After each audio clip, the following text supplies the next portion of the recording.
Então, senhores, brotei vídeo como vocês sabem, né? Como vocês gostam, de leve aqui. E tem uma coisa que eu já tava pensando faz um tempinho. Eu já falei isso até em outros vídeos assim, em forma rápida, que é uma coisa que eu sempre achei curioso, principalmente na Austrália.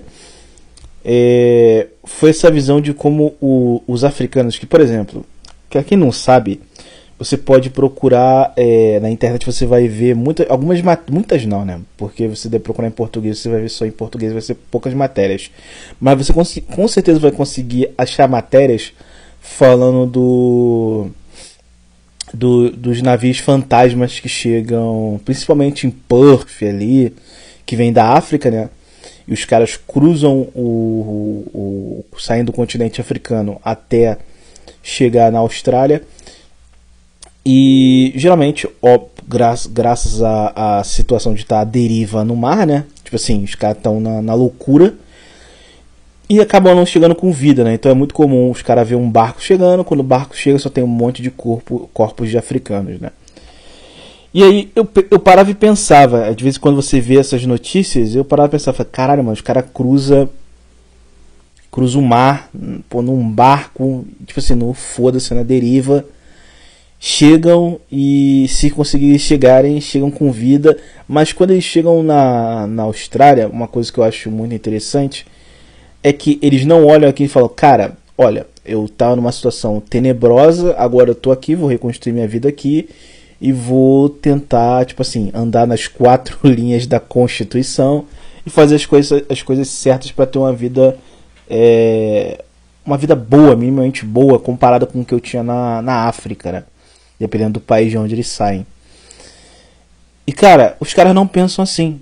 Tipo assim, claro, você vai ter uma parcela que sim, mas os caras meio que eles ficam danificados com a diferença. Porque uma coisa é você cair sempre naquele mito da caverna de Platão, né? Quando você tira os caras da caverna e eles percebem que existe um mundo aberto, meio que colapsa a cabeça deles. Isso também é muito visto numa síndrome que acontece em alguns casos, geralmente mais com astronautas, né, que é a síndrome da readaptação. Porque, por exemplo, um astronauta ele vai para o céu, ele vê a Terra lá, para quem gosta de terra plana, vê a Terra plana, né? E para quem gosta de terra bola, vê a Terra bola. Aí os senhores decidem, né? Que eu sei que tem um pessoal que acredita na Terra plana no meu canal. Mas os caras olham aquela situação e falam, caralho, mano, olha só, porra do universo, um frio do cacete, eu tô aqui em cima. Caralho, o planeta tá ali, eu tô vendo o planeta. O cara vê aquela... Ele contempla, né, o quão insignificante ele é. E o cara volta meio dodói da cabeça, porque ele teve a noção da proporção. Então, ele tem a noção da diferença, do tamanho da Terra, tem do vazio, do espaço e tudo mais. Então ele tem aquela referência de que ele é literalmente uma coisa minúscula, poeira comparada com o universo, e o cara fica meio descalibrado da cabeça, né? Você vê alguns caras falando sobre isso. Eu acho que hoje é menos, mas no passado tinha bem mais com os primeiros astronautas lá, né? Mas você consegue ver isso em outras escalas, por exemplo. Tem pessoas, é bem raro, não é comum, talvez você nunca tenha visto isso também. Eu vi, se eu não me engano, com pouquíssimos colombianos, porque tem alguns colombianos que saem do interior do país deles. Tipo assim, o cara nunca entrou no avião. O cara do nada entrou no avião, ele cruza o mar quando ele vê o avião subindo, né? Aí ele olha para aqueles navios de carga enormes. E lá de cima ele vê aquela coisa como se fosse pequenininha, como se fosse um pontinho lá embaixo. E ele vê só mar, água, mar, e tá no céu assim voando há horas. E o cara consegue contemplar o quão insignificante ele é, né, em termos de proporção para a Terra.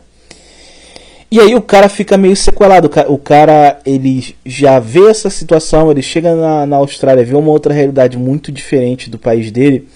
E eles acabam colapsando. Mas não necessariamente esse colapso é uma coisa onde o cara fica, it's over, acabou, não sei o que. Não.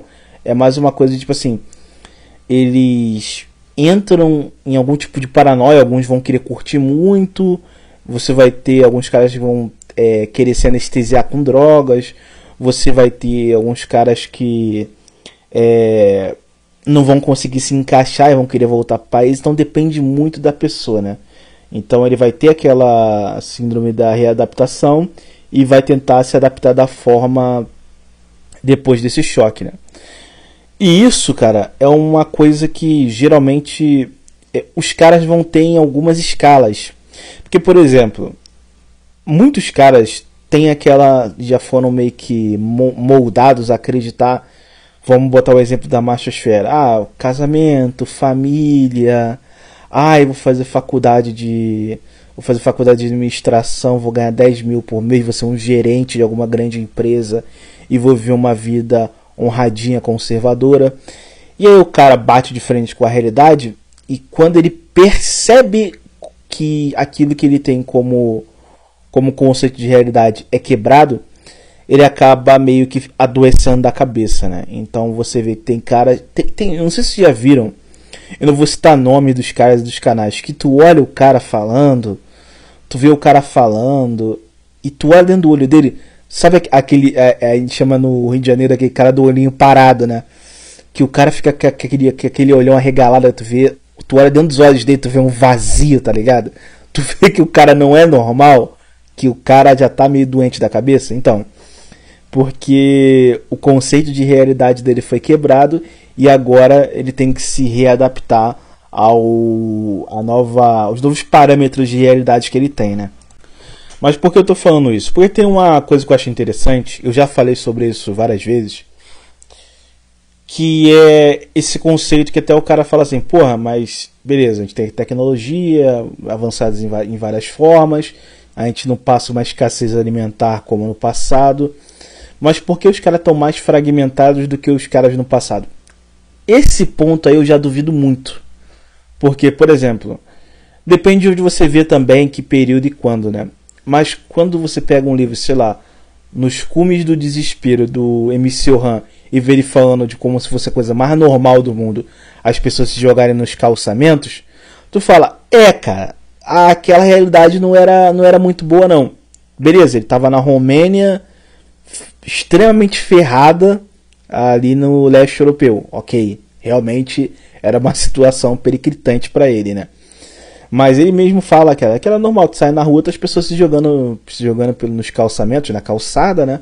Na rua, então você vê, cara, quando você vai olhar a situação do passado, você pode pegar até referências com doenças, né?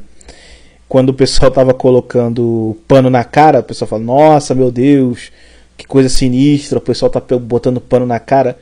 Cara, imagina você tá vivo na época da gripe espanhola, ou sei lá, ou você da peste negra, sabe? Tipo assim, era muito pior, cara, mas muito pior. Fora outras doenças que eram bem comuns, porque hoje o Betinho ele vai comer uma GP, né? Tá na moda comer GP agora, pelo jeito que os caras falam. Pô, tu vai lá, encapa o boneco, né? E leite quente no útero. Não vai no útero porque tá de capa, mas vocês entenderam o que eu tô falando. Então, o cara tem ali como ele se resguarda para não pegar uma doença. Cara, se você fosse o Betinha, comedor de GP naquela época, uma sífilis no mínimo você pegava, entendeu? Uma sífilis no mínimo você pegava. Fora as outras doenças venéreas, você tem vários casos, até de caras que tinham dinheiro, cara, que tinham um certo poder financeiro, que acabavam pegando doença venérea e acabavam adoecendo porque não tinha como tratar na época. E, por exemplo, você pegar uma sífilis, ela muito provavelmente vai te deixar arregaçado mental. A sequela mental era alta naquela época. Hoje não tanto. Hoje tem um tratamento, toma remédio, se entope de injeção, tá tudo certo, tá recuperado. Mas no passado não era assim. Então quando a gente vai pegar, e aí você tem várias outras situações. Aí o cara fala, não, mas eu teria a minha esposinha, a minha honradinha. Cara, aí de novo, se você vê o livro Guerra e Paz, tem uma parte que me chamou muita atenção. Que em períodos de guerra, e naquelas épocas tinham muitas guerras, era muito comum. Vamos supor, você é o Betinho que tem a sua esposa, tem sua família lá. Você mora em Paris, estourou uma guerra em Paris. Aí o exército está passando ali, tem um contingente ali, uma guarnição, um pessoal passando, e eles precisam de alguma casa para abrigar. Você tem que deixar o soldado se abrigar na sua casa, porque ele é um soldado e está lutando pelo seu país. Era um conceito até muito que você não tinha muito o que fazer, né? Você tinha que aceitar aquele tipo de coisa. E o cara já tá na guerra, tá, sei lá, uns 3 meses, fora de casa, porra, não tá comendo ninguém. O cara pedia pra comer a tua esposa e você tinha que aceitar, cara, porque era um soldado que tava lutando pelo seu país e, entre aspas, por você. Você deixar ele dar uma leitada na sua esposa é uma coisa patriota, né? Pra vocês terem noção de como era. Até isso é uma coisa muito engraçada, que o conceito que eu vejo até nos brasileiros, virgindade, mulher mais casta, isso é totalmente descartado. Isso não faz nem sentido pro pessoal do primeiro mundo, né, cara? Eles, tipo assim, só os caras mais bitolados, mas pros caras é normal a mulher, tipo assim, dá pra todo mundo, depois você entrar no relacionamento com ela, tipo assim, é uma coisa normal, cara. Extremamente normal, porque você pode usar até outros exemplos aqui, histórias, de você pegar a Alemanha no período que ela teve uma crise absurda. Era comum você ter, por exemplo, a mãe GP. Era comum as mulheres estarem num ambiente de prostituição. No momento onde a Alemanha teve uma grande crise financeira e econômica, era totalmente comum as mulheres serem garotas de programa. Que aí eu posso usar vários outros exemplos. Na Ásia, os caras tinham concubina e dava até mesmo pro cara que tivesse ali um turista, no caso não, mas alguém que tivesse fazendo negócio, sei lá, um português desceu ali na Tailândia ali. Tenho aqui 3 mulheres, mas tem uma aqui que você pode pegar, tem alguma especiaria aí pra mim? Tenho. Pega minha mulher, come ali minha concubina ali, joga o leite aí, me passa esse trigo aí que tu trouxe, qualquer coisa do tipo, esses especiarias que você tem, tá tudo certo. Então, cara, até esse conceito de castidade, de virgindade, não entra muito certo na cabeça deles, porque vai depender muito de que país você está, de como você vive e de como eles são, né? Então, por isso até é muito comum você ver os caras que vêm de outros países, principalmente países que tiveram influência ibérica, eles olhando assim o nível de degeneração das mulheres e falando, cara, beleza, elas podem ser mais bonitas, elas podem ser esteticamente mais agradáveis e tudo mais, mas elas são muito zoadas pro meu conceito de realidade. Mas aí o cara olha e percebe que todas são assim, o mundo dele explode na hora. O conceito de mundo dele é totalmente explodido naquela hora, porque ele está numa outra realidade que, no microcosmo dele que ele tinha, onde ele estava, sei lá, no interior da Colômbia, não faz absolutamente nenhum sentido, mas aquela é a realidade. E aí, pro cara se readaptar é muito difícil. Em muitos dos casos, o cara não vai conseguir se readaptar, porque ele tá morando ali, ele já tá vivendo ali, aquele é o conceito, cara, e ele vai ter que achar um subterfúgio, mas de certa forma, às vezes não tem esse subterfúgio pro cara. Por exemplo, a mochileira média que chega na Austrália. Eu vou dar pra um gringo. Gringo de 1,90 m. Pau enorme, rosado. Olhos azuis. Quando o maluco baixa a calça, já vem, aquele cheirão, mano. Aquele cheirão de saco, tá ligado? No ambiente. O maluco não toma banho. Os caras são frios pra cacete. Aí o que acontece? Quer dar pra quem? Pro brasileiro, né? Ou pra alguma coisa que for mais perto do brasileiro. Cara, é muito comum você ver. Eu até acho que no Magpie a gente até leu um relato sobre isso que apareceu num grupo, não sei se foi de Melbourne ou de Sydney, né? Que tinha uma mulher reclamando que o australiano comia, encontrava ela no trabalho, não necessariamente teté, levava pra casa, comia a mulher, ele deixava em casa, não apresentava pra família. Eles estavam namorando, não saía com ela só nos fins de semana e para lugares mais reservados. O tratamento do cara era totalmente diferente do tratamento do Betinha brasileiro, né? E a mulher estava reclamando daquilo e sentindo saudade do carinho brasileiro. Mas por quê? porque ela não tinha conhecimento sobre isso. Ela encontrou com essa realidade, achou que seria igual como se fosse no Brasil, não era. E aí quando ela deu de frente com essa realidade, ela não tancou, entende? Ela não tancou. Ela viu que existe um outro mundo, então ela vê que, pô, sei lá, os islâmicos só ficam com os islâmicos, os asiáticos só querem ficar com os asiáticos. Ela quer dar para o australiano trata ela, tipo assim, como baixo clero, como uma pessoa inferior, e em muitos dos casos apresenta nem para a família, enquanto Betinha na primeira semana mete uma aliança de dedo dela e compra um carro, tá ligado? Então ela entra em conflito com a sua própria realidade que ela estava acostumada, e aí ela acaba não tancando essa realidade. Mas aí voltamos àquele ponto que eu tava falando lá no começo. Por que as pessoas hoje, entre aspas, vamos botar... Você não acredita... Beleza, ouvinte, você não acredita nisso que eu vou falar.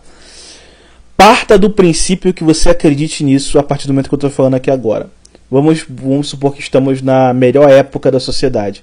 Por que as pessoas estão tão adoecidas, ou sei lá, vamos botar num aspecto que você creia nisso e que você esteja certo. Que a sociedade esteja pior do que as sociedades do passado. Por que as pessoas estão mais doentes do que no passado? Que, por exemplo, você pega um vídeo, e aí você pode pegar vídeo dos caras falando em programas, falando...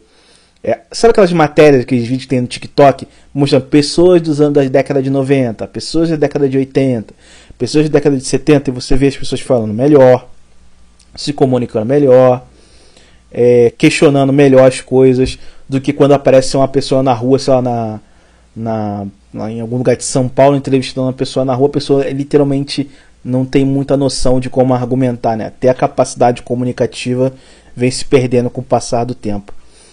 Mas por que caralhos tá pior e as pessoas estão tendo essa noção de que tá pior? Porque tem informação.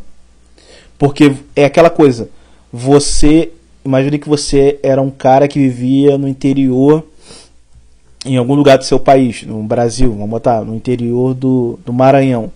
De repente você estuda, você passa por uma faculdade, aí os Estados Unidos falam, pô, esse cara aqui é bom, vamos pegar ele. Ele pega aquele cara, ele vira astronauta, ele vai lá, porra, tá na estação espacial, olha pra porra da Terra e fala, caralho, meu irmão, é foda, entendeu? É uma parada bizarra. Se quebrou aquela noção de você ser uma pessoa sem nenhum tipo de conhecimento. Por quê? Pô, sei lá, talvez sua mãe, seu pai, seu avô, ele tem aquela noção de informação da Globo. Às vezes, sei lá, por exemplo, minha mãe e meu pai, eles vão se informar pelo que aparece no jornal, que aparece na Globo, que aparece nos noticiários. Eles não vão pegar, ver um canal no submundo do YouTube para ver alguma informação e algum canal descentralizado, sabe? Eles não têm esse tipo de coisa. Então, o conhecimento deles é uma coisa muito mais castrada. Agora você não. Você tem algum tipo de questionamento, você vai na internet e procura, sabe? Você chega a algum tipo de acesso à informação que ela mostra para você, escarra na sua cara que você é um gado. Por exemplo, uma coisa engraçada. Você vê todo mundo usando essa coisa, a carne tá cara, pô, mas a carne tá cara, mas a gente não tá comendo picanha como o governo do amor falou que ia dar pra gente. Ai meu Deus, olha a crise, não tá tendo como comprar picanha. Irmão, você não precisa acreditar em mim, vi qualquer documentário, qualquer coisa que fala sobre a crise da carne, a crise do leite, a hiperinflação que teve. Porra, tipo assim, é extremamente absurdo, cara, extremamente absurdo, se você comparar com hoje. Mas naquele tempo, o pessoal tinha pouquíssima informação. Então ela não tinha aquela visão do astronauta olhando para a Terra, sabe? Ela não tinha. Ela não tem aquela visão do africano que, pô, tava lá na Somália e de repente o cara spawnou no centro de Melbourne, por exemplo. Você acaba não tendo aquela referência, mas quando você tem a referência, você tem ali a todo momento sendo bombardeado com informação,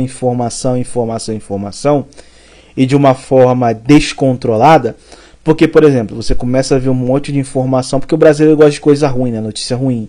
Então você começa sendo bombardeado com um monte de informação ruim. E aí você olha pra sua vida e fala, pô, minha vida tá uma merda. E aí você vai pra rede social, parece que tá aquele recorte de que todo mundo tá vivendo gostoso e só você tá se fudendo. E aí você tem a noção de por que aquilo tá acontecendo com você. Você vê pessoas conseguindo viver bem mesmo naquela realidade e você não vai ter acesso àquilo, porque hoje é muito mais escrachado na sua cara, né? Porque, por exemplo, uma mulher que vê novela, sei lá, na década de 90, porra, ela vai ter referência de padrão de nobreza não, mas padrão de classe alta, com a novela da Globo. Agora, você não, você abre, sei lá, o TikTok, tem uma porrada de gente com carrão, pô, vivendo gostoso, comendo um monte de mulher, fazendo um monte de coisa. Então você está sendo bombardeado com isso o tempo todo. E aí você é bombardeado por um mundo de filtros e de poses certinhas de que toda mulher é gostosa, por exemplo. Tanto é que o Instagram tá tirando filtro, porque não dá. No Instagram todo mundo é gostoso. Tu vai ver no cara a cara, no tete a tete, a mulher parece até que saiu de um bestiário de alguma história do Tolkien, tá ligado? É extremamente bizarro, cara, extremamente bizarro. Mas é você bombardeado com isso o tempo todo, intensifica, não que sua realidade não seja uma merda, mas intensifica cada vez mais o quão intancável é a sua vida, seja em qualquer lugar que você esteja, mas principalmente para você que está me ouvindo, que é 99% do meu público, no Brasil. Então aquele pessoal do passado, ele tinha informação? Tinha ali podada, mas não era tão intensificada. Eles tinham que perceber sentindo na pele. Só que tinha uma coisa que o pessoal do passado era obrigado a fazer. Eles acabavam não sendo anestesiados, porque uma notícia ruim ela vai te anestesiando, por incrível que pareça. Você vai consumindo aquilo e você vai encontrando, por mais que seja uma notícia ruim, você vai encontrando um alívio naquilo. Pode parecer estranho, pode parecer bem conflitante, mas escutar notícias ruins o tempo todo faz com que você reforce na sua cabeça que a culpa não é sua. Aquele pessoal não, aquele pessoal, por mais que eles fossem castrados mentalmente, eles tinham só aquela coisa na cabeça, cara, tem que fazer alguma coisa para mudar essa realidade. Então o cara fazia um monte de coisa, trabalhava pra cacete, ia tentando, e ele não acabava sendo afagado com as notícias ruins que ele tinha ali, né? Ou com uma ilusão de uma notícia boa, sei lá, não, quando fulano entrar no poder tudo vai mudar, tudo vai melhorar, tipo assim. Não, ele tinha que fazer o dele, senão ele tava ferrado. Ele tava literalmente jogado às traças, né? Era isso que acabava acontecendo. Só que a nossa sociedade, ela acaba não tendo aquela coisa da readaptação, né? Porque, por exemplo, o astronauta, ele volta para a Terra. Então ele vai voltar para a Terra, vai continuar vendo as coisas daquele aspecto que ele sempre via. Por mais que ele arregaçou um pouco a mente dele quando ele estava no espaço, ele vai se readaptando e voltando à situação normal, né? Seria como um cara que foi pra guerra e voltou meio zoado da cabeça, mas ele conseguiu ali, tá conseguindo, e não voltou 100%, mas ele tá conseguindo manter a vida dele levando daquela forma possível. Agora imagine que você seja um soldado, ou no caso um astronauta. Porra, você subiu pro céu e viu a Terra lá da estação espacial. Porra, depois o vagabundo te jogou em Marte, tá ligado? Aí, depois tu tá num ponto do universo onde tu tá vendo a nossa galáxia, tá ligado? Tu olha assim, cara, tô vendo a galáxia todinha. Vamos botar nessa proporção. Ou se você for um soldado, um militar, tu acabou de trocar tiro na Rússia, voltou, lá da guerra na Ucrânia, voltou pro Bostil. Aí o cara falou, pô, irmãozão, tem uma nova guerra, vai estourar agora com a China lá, invadindo Taiwan, brota lá pra trocar tiro. Tu, pô, de novo, aí tu volta de novo pra aquela realidade. Aí o cara, pô, agora estourou uma guerra mundial, irmão. Agora tu vai cruzar a Europa toda ali só em guerra, trocando tiro, tomando bomba. Aí tu, de novo, então vai sempre piorando a situação. Então, por exemplo, você não precisa acreditar em mim. Pega e comece a escrever no papel todas as merdas que você viu nos últimos 5 anos. Seja leis aprovadas, coisas acontecendo da politicagem do teu estado, e como a situação veio piorando nos últimos 5 anos, beleza. Depois bota depois os 10 anos e vai escrevendo. Tu vai ver, cara, tu vai fazer uma lista, se você tiver uma memória boa ou pesquisar, tu vai ver uma lista só de merda. E aí você para e pensa, daqui a um mês, 2 meses, vão passar leis piores, vai piorando cada vez mais a situação e não vai tendo um arrefecer. E eu posso usar um exemplo disso, de um local que está sempre dobrando a aposta e que eu acho que em algum momento vai fazer a mesma coisa que o Rio de Janeiro, mas que eu não sei, eu não tenho bola de cristal. Vou dar um exemplo aqui. Você tem a questão do que está acontecendo muito na Bahia. Não pode fazer sinal com o dedo, que é conta de facção, não pode usar tal roupa, que não sei o que. E eu fiquei vendo isso, eu até conversando com alguns amigos cariocas, eu falei, cara, engraçado, né? Eles estão vendo essas coisas agora, a gente passou tudo isso aí no começo dos anos 2000, cara. A gente não podia usar roupa, não pode usar roupa da Nike porque é de uma facção, roupa da Adidas é de outra facção. Então tu tem que saber onde tu pode andar, que roupa tu pode andar. Que as roupas eram de facção. Sinal também, você não podia falar é nós, você tem que falar a gente. Esse tipo de coisa que está acontecendo na Bahia já acontecia no Rio de Janeiro nos anos 2000. Já acontecia. Por exemplo, na Bahia estão metendo barricada em favela. Porra, Rio de Janeiro é barricada de ponta a ponta, né? Todo lugar tem. Então lá tá começando a ter, e você vê o relato dos baianos falando, como isso pode acontecer? Tu não pode chegar numa padaria e falar que tu quer 2 pães. Pô, mano, tu não podia chegar em certo local, tu falar, pô, não, valeu, é nóis, irmão, tô partindo aqui. Que vagabundo já fala, pô, ele é de uma favela de Comando Vermelho, passa ele, ou dá uma surra nele. Era esse tipo de coisa que ia acontecer. Claro, quando você começa a ter, usando o exemplo do Rio de Janeiro, né?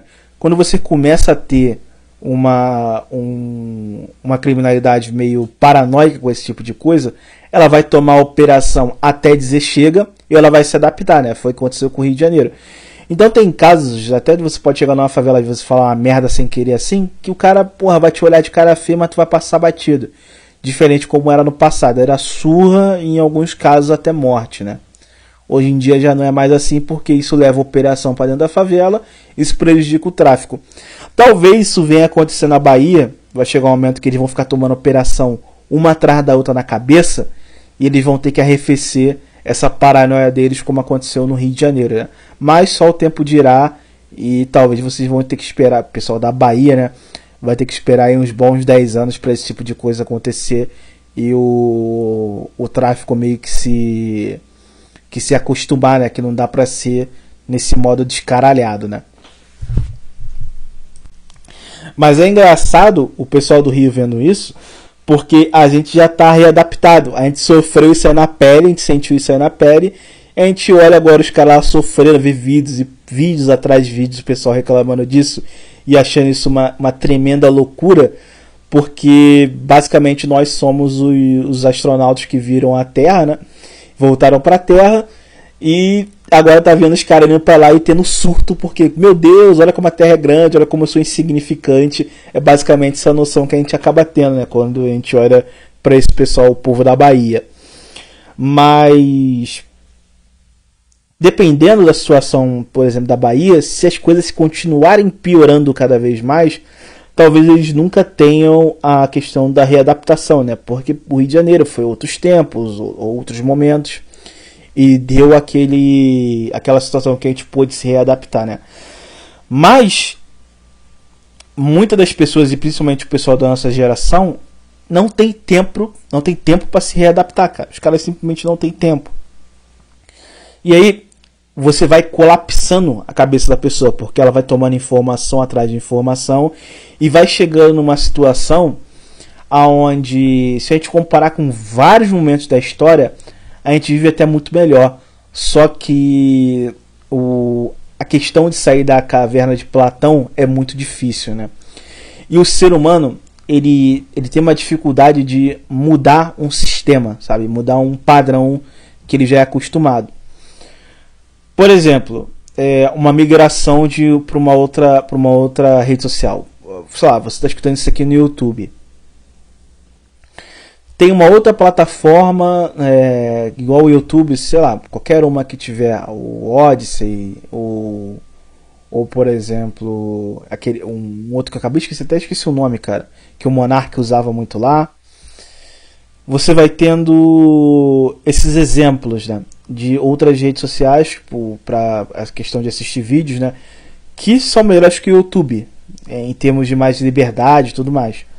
Só que você já está acostumado com o YouTube, você tem instalado no seu aplicativo, já está acostumado com a tela do YouTube, já tem o YouTube Premium, já tem tudo aquilo, já está acostumado. Você mudar para um outro sistema é muito difícil. Agora, se você tem informação que o sistema está mudando o tempo todo, você está tentando se adaptar a todo momento e você não consegue, você acaba entrando meio que entrando em parafuso, né, cara, de certa forma. E aí, chega um momento que os caras simplesmente não conseguem tancar mais, porque eles não conseguem se adaptar. Não existe tempo para se adaptar, porque as coisas estão passando muito rápido e as mudanças estão sendo muito rápido e sempre para pior, sem em nenhum momento dar um alívio pro cara. E tem uma parte engraçada, né, cara? Eu tava uma vez, logo foi um pouquinho, eu não sei se agora eu não vou lembrar, agora eu vou faltar com a memória um pouco com vocês nisso. Mas eu tava conversando com um cara, eu acho que foi um pouquinho antes da eleição e um pouquinho antes de eu sair do Brasil, né? Eu lembro que eu tava conversando com um cara, né? Tava conversando com um cara, um motorista de Uber. Era uma viagem longa, cara. Aí eu fui conversando com ele, a gente tava conversando sobre crise, esse tipo de coisa, o cara era bem mais velho do que eu. E ele passou por um monte de crises sinistras, tá ligado? Aí eu já tava no modo escroto, né? Já tava escrotizando com o cara, só zoando ele. Eu acho engraçado, cara. Eu fico zoando, os caras não percebem que eu só tô sendo irônico. E eu acho isso muito engraçado. Eu ria pra caralho dentro do carro e o cara não percebia que era sacanagem. Ele tava tão transtornado que ele não conseguia perceber que era só uma sacanagem. Aí ele foi contando todas as crises que ele passou, tudo que ele passou, como era difícil e tudo mais. Aí eu falei pra ele, cara, espera aí, papai Lula tá chegando aí agora. Pega esses 4 anos agora dele, depois mais 4 anos aí de governo do PT. Tu aguenta mais 4 anos? Aí o cara entrou em parafuso. Cara, não, eu não aguento mais, não aguento mais. Eu não suporto mais isso. E o cara entrou em parafuso quando eu falei que ele vai ter que aguentar mais 8 anos de PT, cara. Isso foi muito engraçado. Mas daí você vê que os caras chegaram ao limite. Sabe qual é? Os caras chegaram ao limite ao ponto que eles não estão suportando mais. E aí que torna tudo mais engraçado, né, cara? Porque ele passou por todos esses momentos dessas crises e ele foi falando comigo no carro, mas foi falando de boa, falando tranquilo. Lembrando assim até momentos que era engraçado, momentos assim que tinha que dar o seu jeitinho brasileiro, né? Mas naquele momento, naquela época, ele não tinha informação. Mas hoje ele tem informação. Então você chegar para ele e falar, cara, tanca aí só mais 8 anos de PT, pô. Passa rapidinho o governo, depois melhora, depois o Brasil vai se tornar um país de primeiro mundo e vai dar tudo certo. E o cara, não aguento mais, eu não aguento mais. Aí isso é engraçado carioca, né? Tudo pra ele se resolve na bala dele. Não, porque a pistola já tá no azeite, só tá esperando ser convocado. Aí eu falei, caralho, convocado pra quê, irmão? Tem um Uber, dirige essa porra, na minha cabeça, né? Dirige essa porra aí, irmão. Que a pistola tá no azeite, o que, filho? Dirige isso aí, cara, dirige isso aí, para com essa porra. Aí ele falando isso, que não aguenta mais, que não dá, que é intancável, que é isso e aquilo, que é isso e aquilo. E tudo isso foi por quê? Porque hoje ele tem informação, mas ele não consegue, seja porque ele consome muito isso, né? Mas também porque às vezes, cara, quando tu tem muita informação, tu meio que colapsa, né? Tipo assim, o mundo se abre pra você de informação, você não sabe pra onde ir, como fazer, o que fazer, você perde meio aquela noção do eu tenho que fazer alguma coisa para mudar isso aqui. E você entra num estado só de medo. Tudo que você vai fazer, você parte de um princípio de medo, de se eu fazer isso vai dar errado, e aí it's over, se eu fizer isso, a chance de dar errado é muito alta, é muito perigoso. Então os caras entram nessa crise e são meio que devorados pela informação e cai de novo naquela coisa da caverna do Platão, né, cara?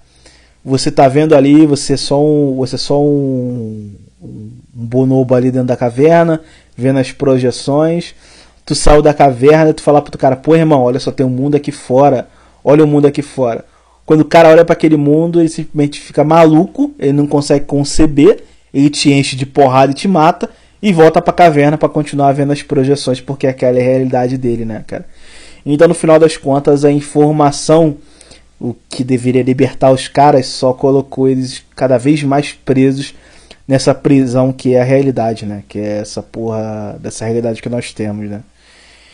E no final das contas, transformou até a vida dos caras mais intancável do que realmente é.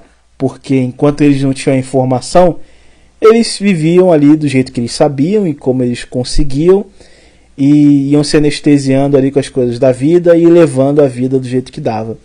Mas a partir do momento que os caras têm informação, eles acabam não sabendo lidar com aquilo e entram totalmente em parafuso, né, cara? É aquela coisa, né? Tem muito até dos escritores, principalmente escritor niilista, né, cara? Tu vê que os caras conhecem ali, tem um conceito da realidade, conceito da vida, conceito da morte, da dificuldade que é o país, da dificuldade que é a realidade deles, e não é uma coisa edificante, mas sim se torna uma prisão, né? Você tem vários autores, principalmente niilistas, que falam que quanto mais conhecimento você tem, mais sábio você se torna, pior, mais solitário, mais sozinho, né, você se sente, e mais vazio, né?